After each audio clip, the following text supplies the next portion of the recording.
जय गैलन लो भाई माई गैलन लो भाई और होल के फुलवा में कवन गुना हो भैया गैले लो भाई और होल के फुलवा में कवन गुना हो माई गैले लो भाई गैले लो भाई माई गैले लो भाई गैले लो भाई गैले लो भाई और होल के फुलवा में कौन गुना हो माई गैले लो भाई और होल के फुलवा में कौन गुना हो माई गैले लो भाई गैले लो भाई माई गैले लो भाई गैले लो भाई माई गैले लो भाई नारियल तो पारे में कौन गुना हो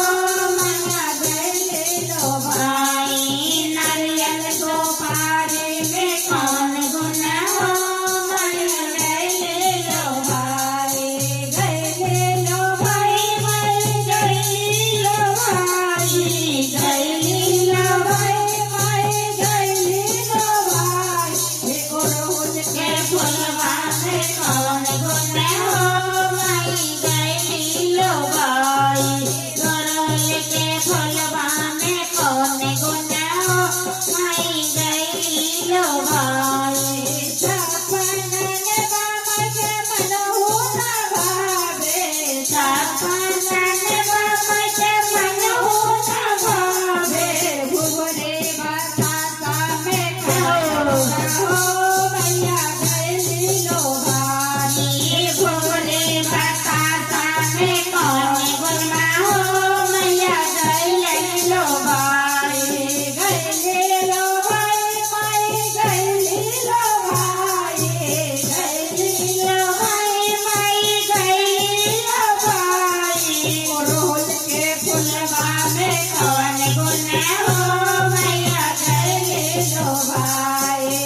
और होल के फुलवा में कौन गुना हो माई गैले लो भाई हाथिया घोड़ा मचे मनहु न भावे हाथिया घोड़ा मचे मनहु न भावे हाथिया घोड़ा मचे मनहु न भावे मनहु न भावे मचे मनहु न भावे सिर के सवरिया में कवन गुना हो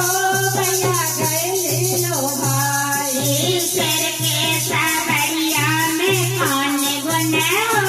माई गैले लो भाई